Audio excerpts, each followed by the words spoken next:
Donc moi, par rapport à tout ce qui a été dit, là, on va dire que ce dont je vais vous parler, ce que je vais vous présenter, se situe un peu en amont. Mais avant de commencer, et ça a été un peu abordé, c'est peut-être, moi je pensais intéressant de revenir sur ce qu'on mettait, de quoi on parlait quand on parle de sexualité. Ça a été évoqué, mais en tout cas, les actions qu'on mène avec les femmes à aide s'inscrivent dans une approche globale de la sexualité. Donc on s'inscrit dans une démarche de promotion de la santé sexuelle, donc de la qualité de vie sexuelle. Il ne s'agit effectivement pas uniquement de parler de réduction des risques, de prévention du VIH et des IST, mais aussi de prendre en compte et en considération les déterminants qui sont en jeu pour une sexualité plaisante, épanouie et choisie. Choisie, le mot est important aussi quand on parle d'un public féminin, à savoir donc estime de soi, plaisir, rapport à l'autre, inégalité de genre, et donc ça a été aussi évoqué les rapports, les constructions sociales des individus qui vont se comporter d'une façon ou d'une autre, les violences et les droits reproductifs et sexuels. Par exemple, donc les enjeux liés à la santé et en particulier à la santé sexuelle des femmes qui consomment des produits sont une des priorités de l'action femmes à aide au niveau national, parce qu'on a fait le constat, constat de terrain, mais aussi les constats épidémiologiques, notamment a permis de faire émerger l'enquête Coquelicot en France en tout cas, qui montre bien que les femmes qui consomment sont particulièrement exposées à des risques vis-à-vis de leur consommation et de leur sexualité. Et le constat qu'on fait, c'est là que je disais aussi qu'on était en amont aussi, c'est que les CARUD, d'une façon générale, et en tout cas on le voit à aide aussi, sont insuffisamment, en tout cas pas assez fréquentés par les femmes. Et alors, il y a des actions avec et pour, parce qu'on est aussi dans une dynamique communautaire, avec les femmes consommatrices de produits, existent depuis longtemps à aide. Mais c'est rare, c'est sporadique, ça dépend des endroits, c'est des actions qui sont plus ou moins pérennes dans le temps, donc ça dépend de la bonne volonté des uns et des autres. Et c'est aussi compliqué de mettre en place des actions, des espaces avec les femmes. C'est lié à la thématique elle-même qui pose certaines questions, mais on va peut-être pas trop détailler là. Mais c'est aussi que les intervenants des CARUD eux-mêmes, et aussi ça a été abordé, manquent de sensibilisation et d'investissement sur ce sujet-là. Comme les questions de sexualité, si les personnes ne sont pas prêtes à en parler, si elles ne sont pas sensibles à ce qui se passe et aux enjeux, du coup il est difficile de faire émerger une parole des personnes, là en l'occurrence des femmes consommatrices. Donc on part de ce constat-là, et ce constat il a aussi été étayé par une enquête qu'une étudiante en master 2 genre et politique de santé a fait pour aide dans un certain nombre de CARUD pour identifier quels étaient les besoins des femmes consommatrices qui viennent, mais aussi pour identifier les freins et les leviers à la mise en place d'actions. Et cette enquête, si vous la souhaitez d'ailleurs, je peux vous la transmettre, parce que je ne veux pas la détailler là, c'est compliqué. Mais en revanche, elle a permis effectivement de conforter les constats qui existaient, qu'on avait fait, mais aussi de prioriser ce qu'on devait mettre en place pour densifier la fréquentation, mobiliser les femmes, etc. Donc la première des choses, c'était effectivement de renforcer la prise de conscience des acteurs, des CARUD, sur les problèmes spécifiques des femmes. Ainsi qu'évidemment tous les partenaires, professionnels de soins, etc., mais aussi de créer des outils de visibilité, d'information, finalement un peu comme cet outil qui est un outil levier en fait, et qui permet de faire émerger des choses, des actions, des paroles, des discussions.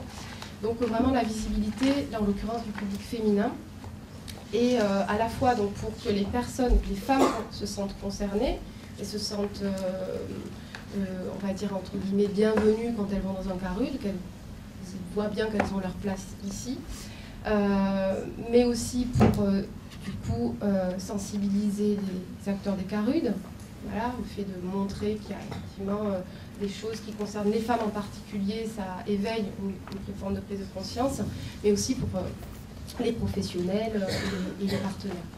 Donc c'est ces outils-là sur lesquels on travaille, ces outils de visibilité et d'information que je vais vous présenter, tout en rappelant quand même rapidement quels sont les objectifs que vous avez compris. Il y a renforcer la visibilité des femmes.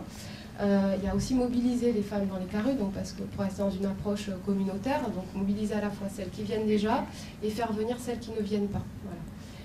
Et puis, donc l'objectif final, c'est de favoriser le développement d'actions et d'espaces ciblés à partir des besoins des personnes. Alors sur quoi on a travaillé, donc, on a aussi bénéficié d'un contexte un peu favorable pour obtenir des financements sur ces projets-là, puisque le plan national VIH-IST actuel là, consacre une action ciblée femmes consommatrices de produits visant à améliorer la prévention auprès de ce public et l'accès au suivi gynécologique. Donc c'est une action qui s'appelle l'action D3 du plan, à laquelle elle a d'ailleurs largement participé. Et ça nous a permis du coup d'obtenir des financements de l'INPES pour l'Institut national de prévention et d'éducation à la santé pour créer ces outils nationaux. Donc on a produit l'année dernière une affiche qui a été envoyée dans a priori tous les CARUD. Je ne sais pas si du coup vous l'avez eu. C'est celle-ci. Alors je vais vous expliquer du coup ces objectifs et merci. Voilà, donc l'affiche ici a cet objectif donc de sensibiliser et de visibiliser le public féminin, même si la sexualité n'est pas qu'une histoire de femmes, comme ça a été, ça peut être, mais c'était intéressant de voir. Nous, en tout cas, nous on s'occupe on voit que les femmes sont concernées, enfin sont particulièrement exposées à des risques, donc on s'intéresse à cet enjeu-là, mais ça ne veut pas dire qu'il ne faut rien faire avec les hommes, bien au contraire. Voilà. Donc cette affiche, elle a été construite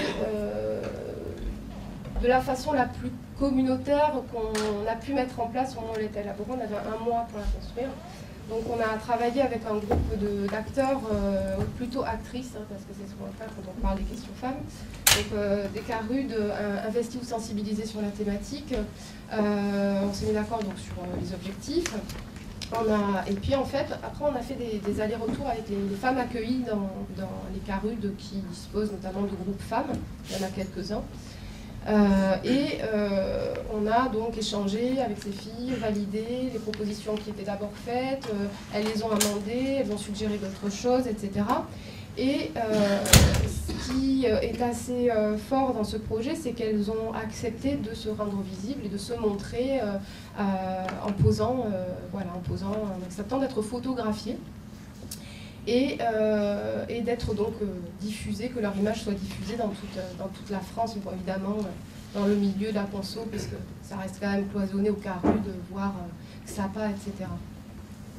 En fait, je reviendrai là-dessus aussi, mais c'est intéressant de voir que la création d'outils, elle est aussi fondamentale que l'objectif de l'outil lui-même, puisque ça a permis beaucoup de choses, en fait. Dans le groupe, en l'occurrence, on a travaillé surtout avec un groupe de femmes, celui de Pau.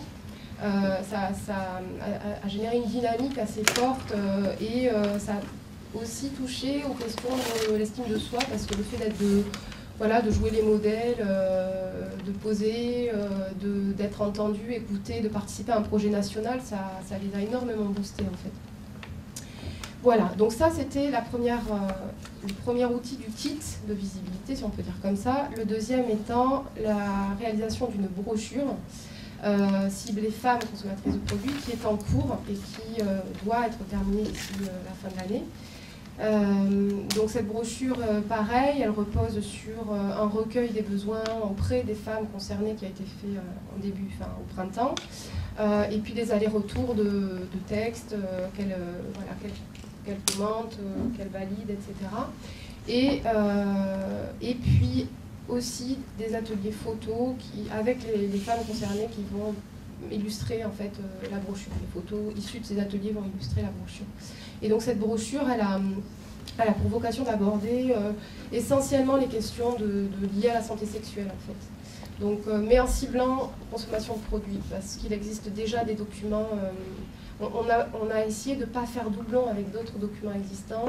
Et comme on ne voulait pas un document trop dense, parce que sinon, voilà, il n'est pas lu, on a vraiment essayé de cibler sur quelles sont les problématiques qui concernent les femmes qui consomment des produits.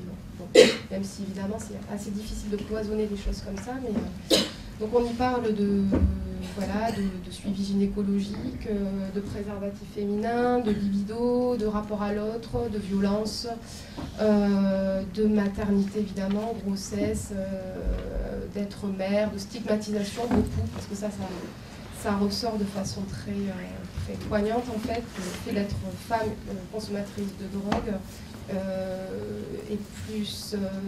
véhicule davantage de stigmatisation et de discrimination que quand on est un homme qui consomme des produits.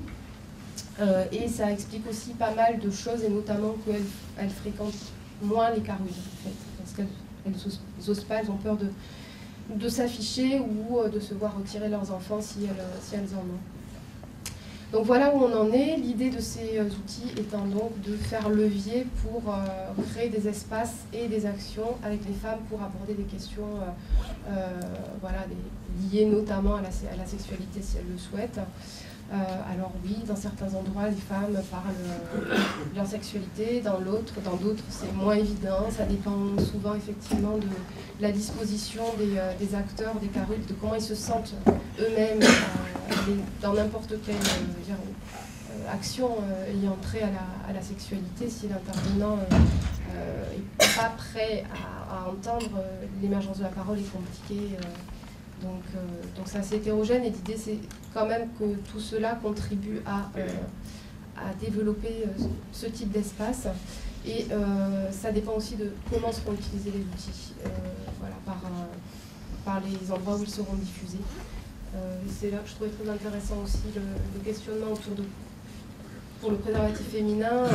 Effectivement, tiens, il n'y en a pas en fait. Donc du coup, ça s'interroger soi-même aussi, à dire on ne met pas à disposition les outils auprès des personnes pour leur permettre du coup de nous solliciter, ou de poser des questions, ou d'aller plus loin, et que l'exemple typique du préservatif féminin correspond aussi à ce qu'on fait des autres outils médiateurs dans nos espaces.